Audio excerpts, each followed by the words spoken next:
What's going on, chess lover? This is Maurice Bishop Chess, and y'all know my slogan, life is a game of chess. If y'all looking at my content for the first time, and you're the one that want to get better in chess, whether it's opening, middle game, or end game, or maybe on my channel because you want to be entertained with the live bullet and blitz games that I play online, or maybe you want to find out not only how to be successful on the chessboard, but also successful in life. If this is you, make sure you hit that notification bell on, and also don't forget to hit the subscribe button. And guys, if you have any questions and any content that you want me to share, make sure you drop that comment below and I will give you the content that you requested. Without further ado, let's actually get right to this video. Alright guys, peace!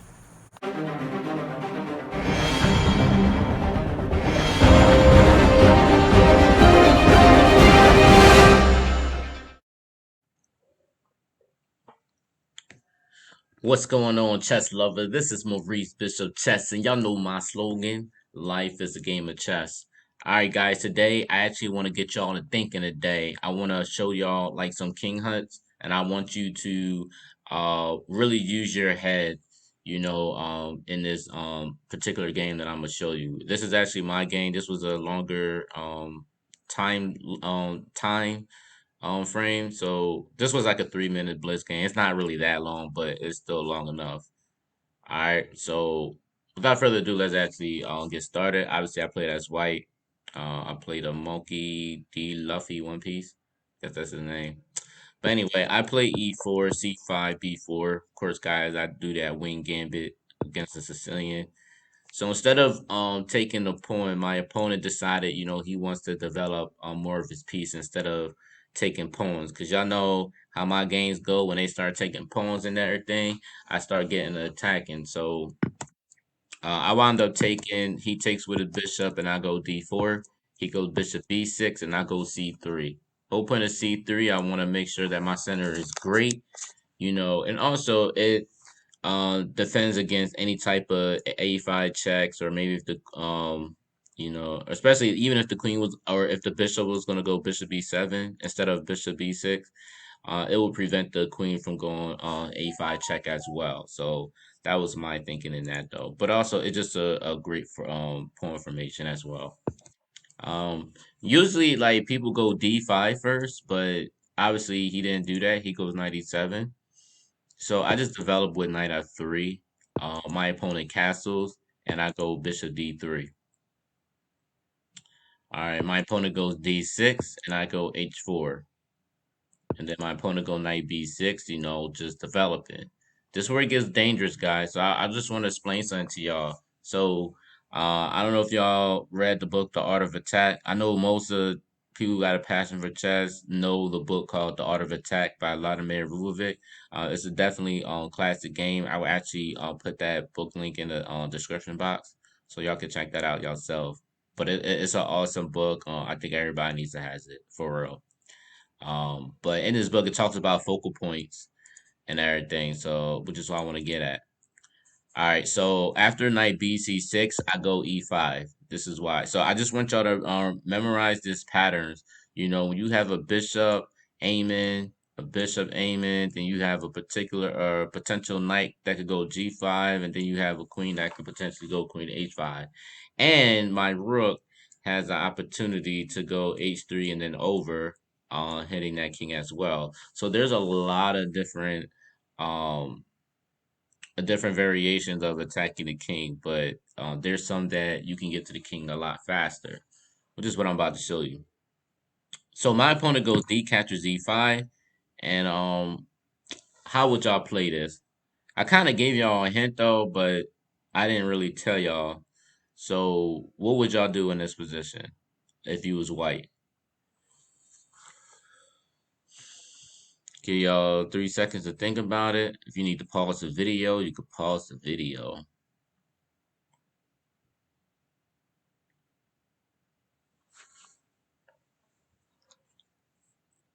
All right, guys. So the right answer is bishop captures on H7 check. Obviously my opponent doesn't take. He goes on King H8, but I want to show you what happened if he does take. So let's say if king captures on H7, I go knight G5 check. the whole point of it is if he goes back to King G8, then we have this unstoppable Queen H5 move that comes alive.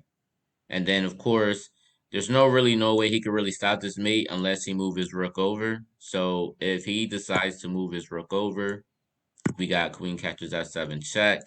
The king goes to King H8, Queen H5 check, King G8, Queen A7 check again, King F8. And obviously, guys, we just can't check him on H8 because the knight can block with G8. So, what else can we do in this position? Well, this dark square bishop right here that seems to be very annoying. We'll go bishop A3. So now this queen H8 move will be checkmate because there's nothing that black can do to stop this checkmate.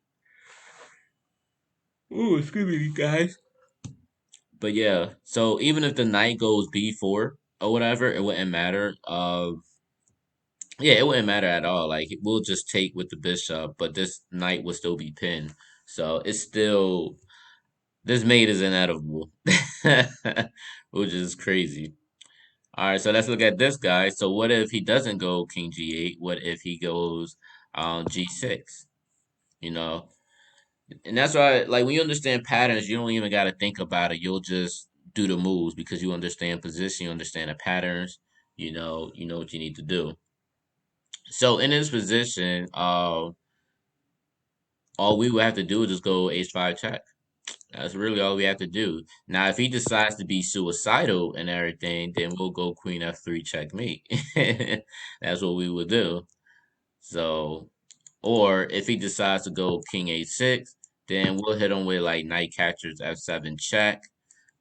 This bishop is hitting this king, and obviously the king can't go here because his pawn is supporting it. So the only thing he can really do is H7, and then we have, you know, we probably could just do something like that with Queen D3 check.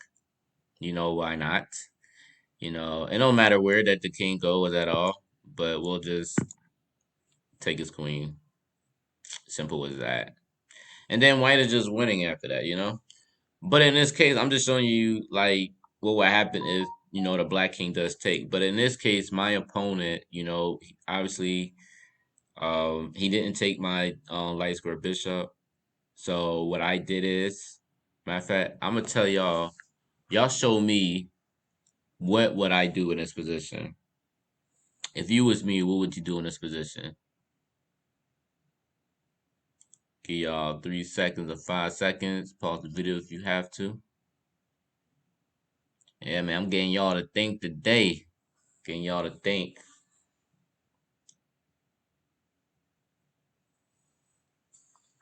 All right, guys. So the move that I played was actually knight G5. I go knight G5. This is what I did. Now, guys, my opponent actually goes G6. Now, I think the better move for this defense would probably have been knight D5. Maybe similar reference like knight D2. Remind you, um, let's look at this. Now you may be wondering why not, after knight d5, why not queen h5? Well, you don't really want to do queen h5 because he has a nice defense with knight f6. You may be thinking like, okay, you still got knight captures f7, but yes, the rook can take, and then if he take, then king captures h7, and you pretty much give away your whole attack. So that's the reason why you don't really want to play this at all. So just give y'all a heads up. All right, let's go back. So after knight g5, g6 is played, and then I play h5, guys, just to activate this rook because it's on the h file. I wanted to get this out the way. Obviously, my opponent goes king g7. I go h captures g6. F captures G6. And then, guys, I did a move, guys. I did a move, and I'm not gonna get y'all to think about this, but I probably could have. But in this game, you really gotta analyze, like make the right moves and stuff. This one I didn't really do. I played pretty much almost a perfect move except for one. I did a slight mistake. In this game, what I did, guys, I did bishop captures G6. That's what I played. The best move in this game would have been like Queen G4. Queen G4 would have been a great move actually. Why would it be great? Well, guys, if he does come somewhere like, I don't know, knight f5, then obviously this would be a blunder for my opponent because of knight capture g6. He's about to lose his queen. If he does decide to take, then I have queen capture g6. Obviously, he can't go to none of these squares, so the only place he can go is on king h8, and then I got bishop g8 with a check from a rook on the h1. And as you can see, guys, this is very bad. It doesn't matter what he blocks it with. It really doesn't matter what he blocks it with. If he blocks with the knight, um, I can just go checkmate. Um, there's really nothing to it with that. So, but yeah, Queen G4 seems like a more powerful threat. Because the fact that I am potentially threatening knight captures e6. But obviously, it will work if this knight on e7 is not defending this g6 pawn. But the whole point of queen g4 is really to go queen h4 and then a check, and then it's just it's just going to be problems, guys. That's all. But that's the whole point of queen g4. You wanna have a powerful, strong attack on the file. So the whole point of Queen G4 is to get to the H file so we can really infiltrate the Black King and then mate him. So that's the whole purpose of it. Nothing deep about it. It's just common sense. All right, so of course, guys, I did bishop capture G6. Now my opponent, he didn't take. He didn't take. He tried to exchange because he saw that my threat was so powerful with the rook. He decided to exchange the rook. So instead of exchanging, because I didn't really want to exchange, I wanted to really keep the threat on. So I did rook h7. Now you're probably thinking, well, he could take your bishop. Well, yeah. After queen h5 on check, then what else you gonna do after this? You know why this is so strong? Because even after what did you call it, king f5, I do have knight f7 check. I'm actually winning the queen on d8, and I'm also threatening to hit, the rook on h8. But even if he does come here, I don't really have to worry about none of that because I'll just go queen f3 checkmate. Simple as that, which is just so nasty. So nasty. All right, guys. But that's the whole point of rook h7. But obviously, my opponent he takes the rook on h7. So I take. He goes knight g6. I go queen h5. As you can see, I'm threatening queen captures on g6. And of course, like common sense, logically, your opponent wants to defend that knight. So, guys, this is where technique comes into play, guys. Technique. I'm gonna tell you this. When you have three pieces, so what I mean is when you have a piece like a queen added on to the two minor pieces, again, I have a queen and two minor pieces, and you only have one queen defending on this piece, most likely that black king either going to get mated or he's going to lose his queen either way. But I'm going to show you this technique. All right. So obviously, with this, you're looking at all the squares, right? So what I want to do is I want to make some type of threat. I want to drive the queen off so I can mate him, right? And then I also have a dark square bishop as well, you know? So what the move that I played was I played knight e4. Excuse me, guys. So you're probably like, why knight e4? Knight e4 is doing a lot of moves, guys. It really is. So let's for instance, I'm hitting the queen. Obviously, the queen has to defend this knight, or else I'm going queen capture g6, and the black king gonna get mated, right? So let's say I don't know. Let's say the king goes up to or the queen goes up to f7. What will we do in this position? Well, guys, what will we do in this position? Well. the move we would go is Queen H6 check. Why that move? Well, because number one, the queen is still getting closer to the king. Not only that, we're cutting off these type of squares. Obviously, he can't come to these squares because the bishop is guarding that. The queen is guarding this type of square. The king can't come here because the knight is controlling that square. So the only square he can go to is King H8. And then after that, we have bishop captures G6 with a discovered check, where the queen hitting the king, and then the bishop is already hitting or the bishop is already hitting this queen on F7. And as you can see, the only place that he can really go is pretty much here. And then, of course, we just win the queen. And, of course, he's going to get mated very soon. All right. So that's just one of them with what would happen, for that one. All right. So 94. So this is what I was showing you. And then obviously, guys, if he goes queen F8, obviously this is bad because number one, we do have Bishop H6 check and everything. And obviously if he comes here, this is just pretty bad. So you can't do that. So he did the move that most people will go is Queen F5. This is the move that people will go. So obviously, guys, I went with my plan. I did Queen H6 check. Obviously, if the king try to goes to H8 or whatever, obviously if he comes here, this is bad. Because that would be a discovered check and he loses his queen, right? So he can't do that, right? So what does he does? He goes King F7 because he needs to defend his knight, right? So this is where it all gets interesting, guys. So remember I told you with this knight, all we're trying to do is drive away the king, or put him in some type of position where he'll be mated, like in a mating net. So what I did is I just go knight G5 check. So again, if he tries to go anywhere else, he's going to lose this knight. We're going to win this piece, and we're going to really mate this king very soon, right?